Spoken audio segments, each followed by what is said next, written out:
Haciendas y Conventos de México, documento testimonial del acervo cultural arquitectónico del México colonial.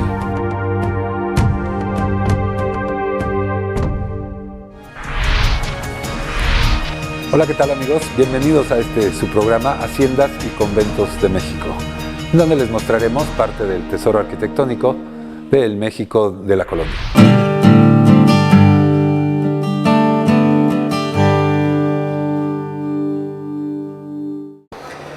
Con relación a la vida, a los, ¿cómo podemos llamarlo? A la rutina diaria dentro de las haciendas.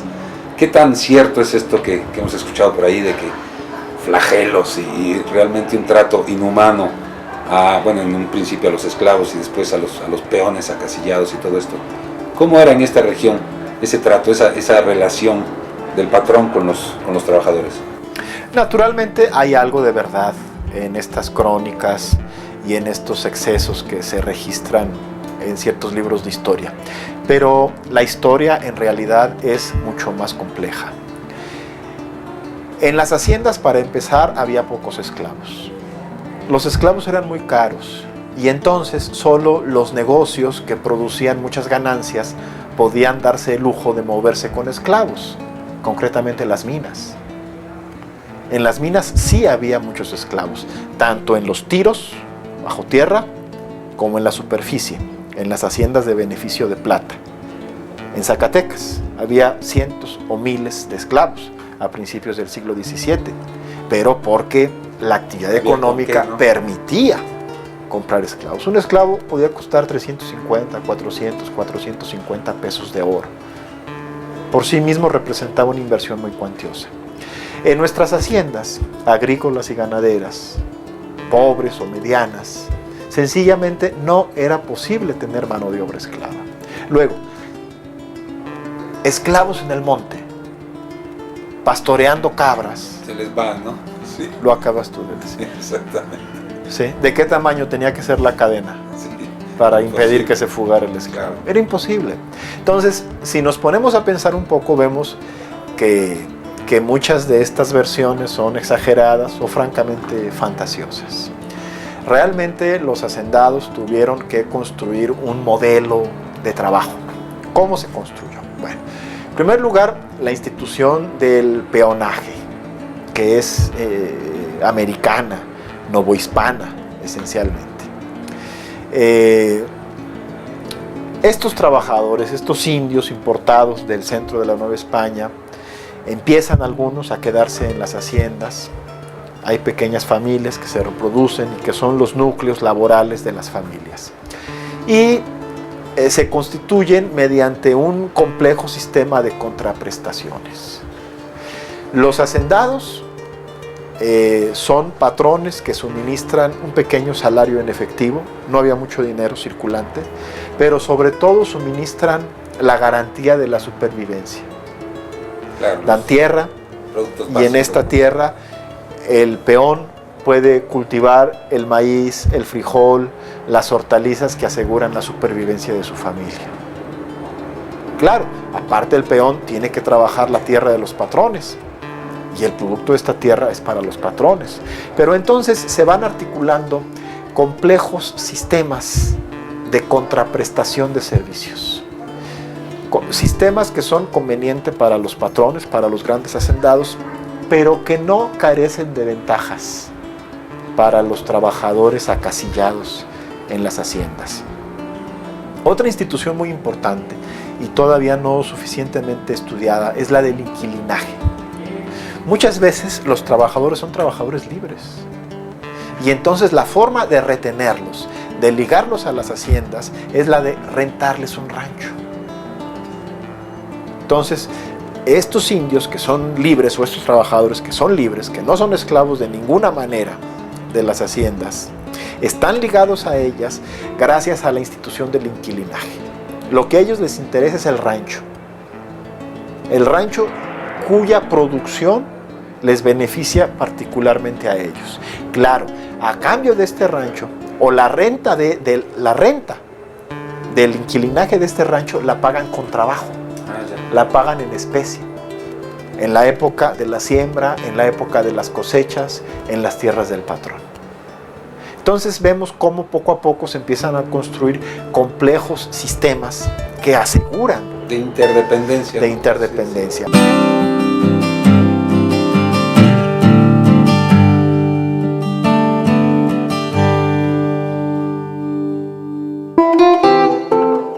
Haciendas y Conventos de México os manda un caluroso saludo desde Ljubljana, la hermosa capital de Eslovenia.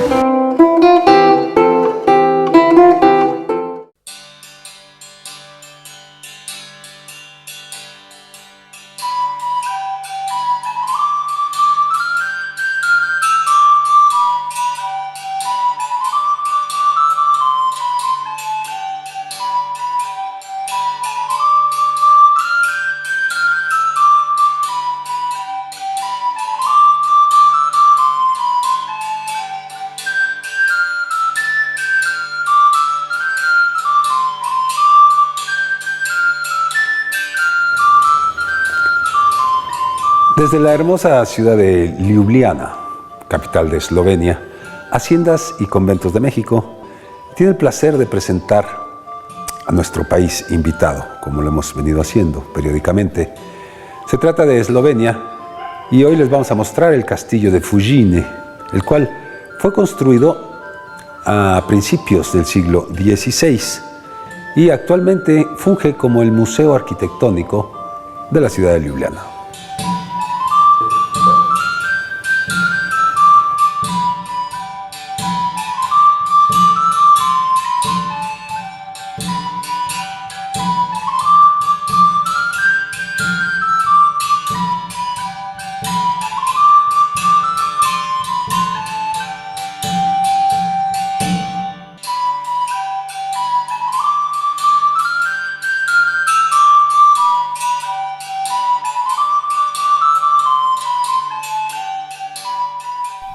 Dentro de la República de Eslovenia, el castillo de Fužina se encuentra en la región de la Carniola Interior, al centro del país.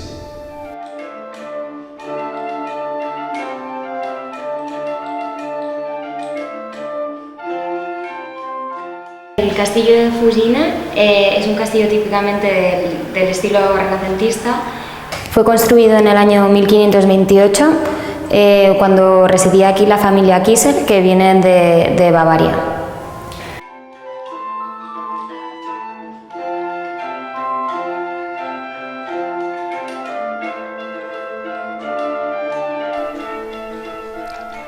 El castillo Fužine pertenece al Renacimiento europeo del siglo XVI y fue construido por el señor Kissel, proveniente de la Bavaria alemana. Posteriormente, el barón Weissenstein fue el propietario, así como la orden de los frailes jesuitas de Trieste. En 1825, el empresario e industrial Fidelis Terpink compra el castillo de Fužine al gobierno esloveno y construye una pequeña represa en el río, así como la torre cilíndrica al noroeste del patio central.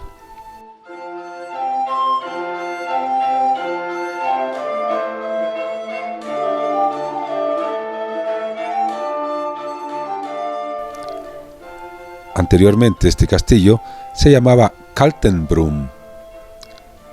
El nombre actual se deriva de los trabajos de acero que se llevaron a cabo cuando lo adquirió el industrial Terpink, quien instaló aquí una forja hidráulica, así como un molino para papel, utilizando para su propulsión la corriente del río Ljubljanica, que corre a un costado de este castillo.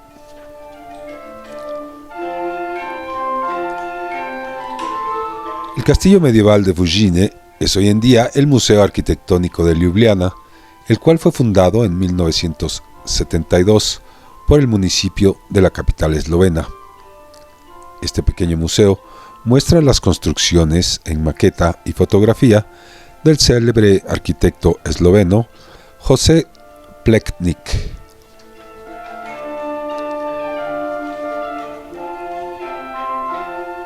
Y es aquí, en el Museo Arquitectónico de Eslovenia, en donde se lleva a cabo la Bienal de Diseño Industrial de Ljubljana. El museo cuenta con una sección de arquitectura histórica, otra de arquitectura contemporánea, eslovena, y un departamento de diseño industrial, otro de comunicación visual y uno más de diseño visual.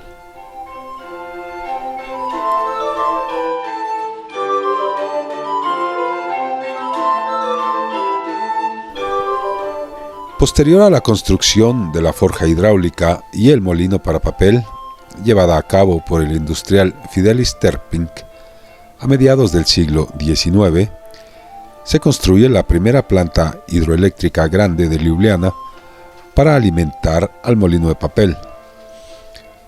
Posteriormente se construyó la actual cortina de concreto y se instaló otra planta hidroeléctrica en la margen derecha del río Ljubljanica, la cual operó hasta el año 1980. Fidelis Terping, propietario de este castillo de Fužine a partir del año 1825, fue agricultor, comerciante e industrial. Hijo de un comerciante del poblado de Kranj, trabajó en la tienda de su padre hasta los 16 años. A los 26 compró este castillo e instaló en él un molino para trigo, movido con las aguas del río Ljubljanica.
Haciendas y Conventos de México, el documento testimonial del acervo cultural y arquitectónico del México de la colonia.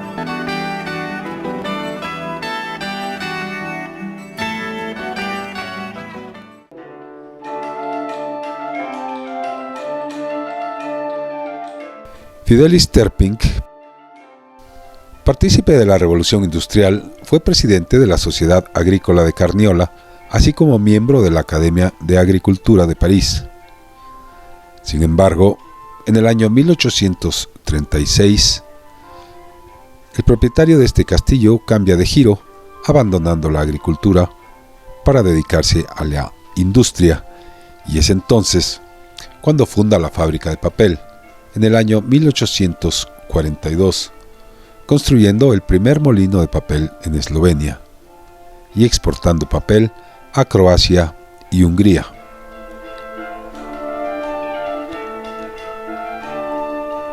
En el año 1870, Terping compra el castillo de Skofja y un año después el de Sapríž, en el poblado de Kapnik. Fidelis Terping muere el 15 de febrero del año 1875.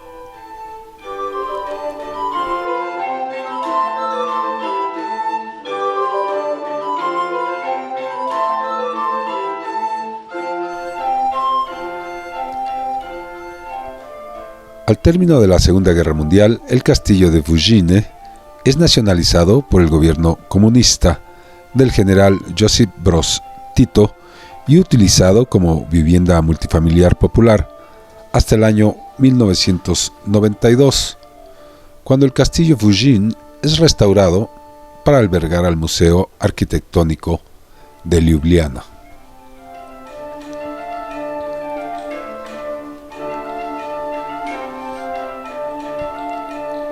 Como hemos podido observar, este castillo renacentista de Fužine ha tenido múltiples facetas, tales como la de residencia feudal al inicio, albergando en su seno a la familia Kissel a mediados del siglo XVI.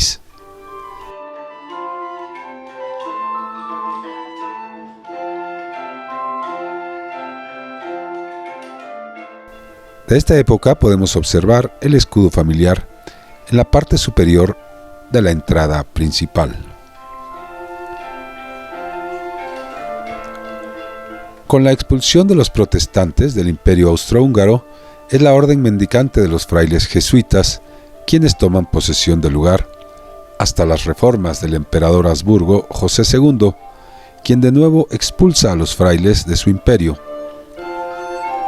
En 1825, el castillo Fugine se convierte en la mansión particular del comerciante e industrial Fidelis Terping, quien construye, además de las obras hidráulicas, un hermoso parque al frente del castillo.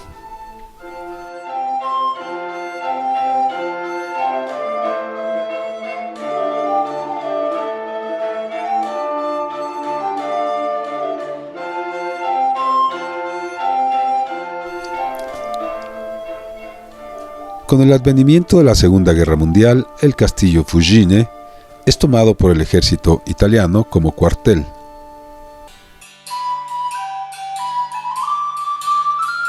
Al finalizar la guerra, este recinto es nacionalizado por el gobierno comunista y convertido en una vecindad popular.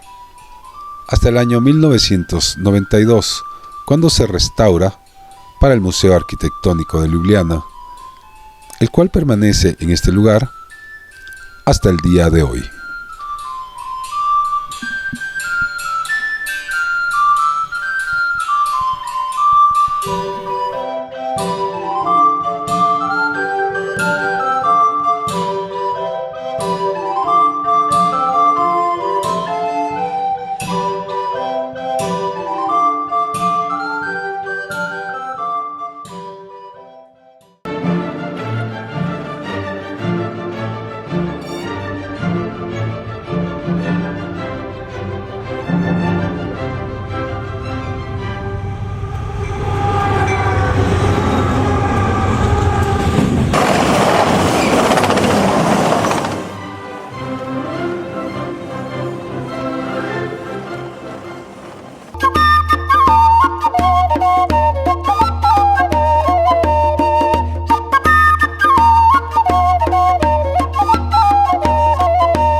El castillo Fugine, construido a un costado de los rápidos del río Ljubljanica, entre los años 1528 y 1557, para el acaudalado mercader Veit Kissel, de origen bávaro, quien fungiera varias veces como alcalde de la ciudad de Ljubljana, ha mantenido su carácter y estilo renacentista a pesar de las múltiples restauraciones y modificaciones que ha vivido a través de los casi 500 años de existencia. Su fundador, Veit Kissel, construyó el castillo con miras a aprovechar las minas de cobre que había en la localidad.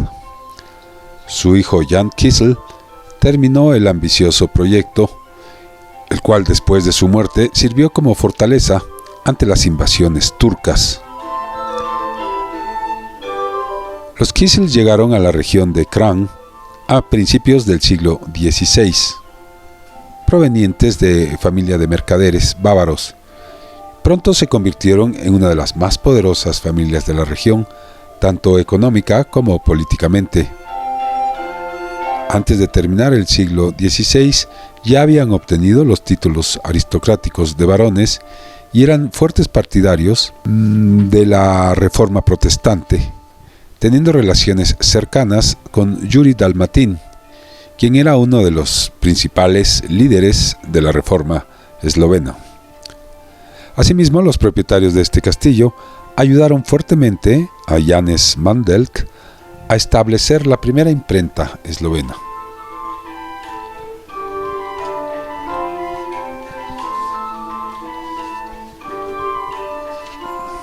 Sin embargo, para finales del siglo XVI, la tercera generación Kisel había ya vendido el castillo y los siguientes propietarios, como nos lo corrobora el famoso etnógrafo esloveno Jans Bakhart Balbasor, a mediados del siglo XVII, dejaron que los magníficos frescos originales de las techumbres se vinieran abajo. En la época en que el industrial Fidelis Terpink compra este castillo, en una subasta gubernamental, el inmueble sufre otra gran transformación interior, ya que su propietario lo convierte en las habitaciones para los trabajadores del molino de papel. Para ello, construye en su interior baños adicionales, así como cocinas y 3 escaleras más.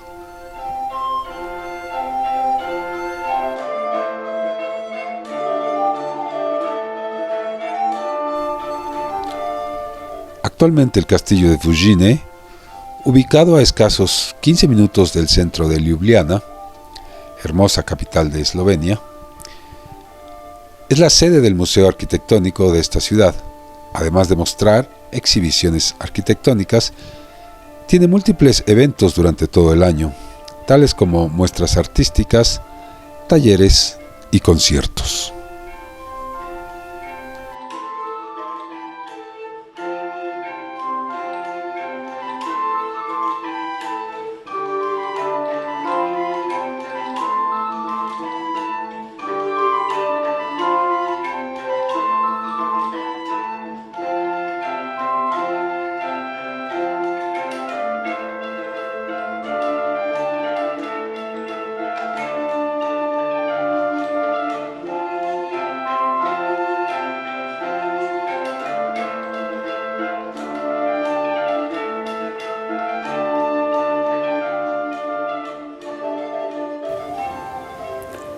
Haciendas y Conventos de México se despide de ustedes después de haberles mostrado este hermoso castillo de Fujini, el cual data del siglo XVI.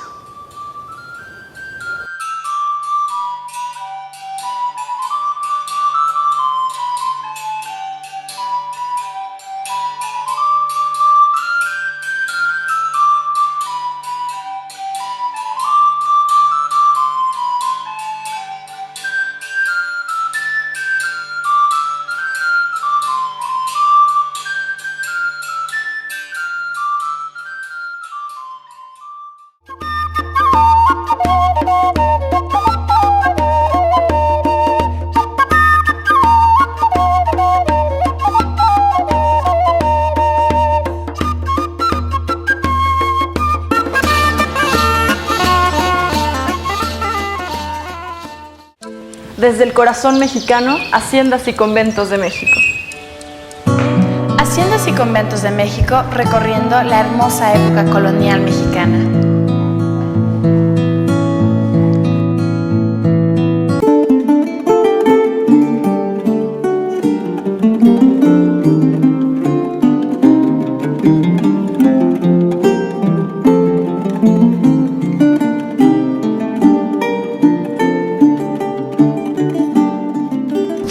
Por las circunstancias, algunos de nosotros fuimos interesándonos poco a poco en las labores del campo, adquiriendo tierras y poniendo a trabajar en ellas a los indios que habíamos recibido bajo nuestra protección y tutela.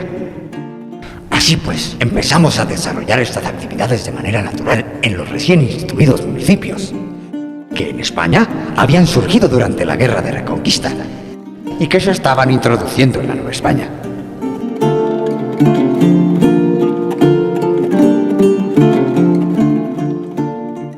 En 1532, el presidente de la Real Audiencia, Ramírez de Fuenleal, le escribía al rey que podía conceder, sin temor, extensiones moderadas a los españoles, puesto que en todos los pueblos había tierras que se cultivaban en beneficio de los ídolos o de Moctezuma. Durante este periodo era frecuente que se concedieran a los vecinos de México esas mismas tierras en caso de que no se presentara heredero.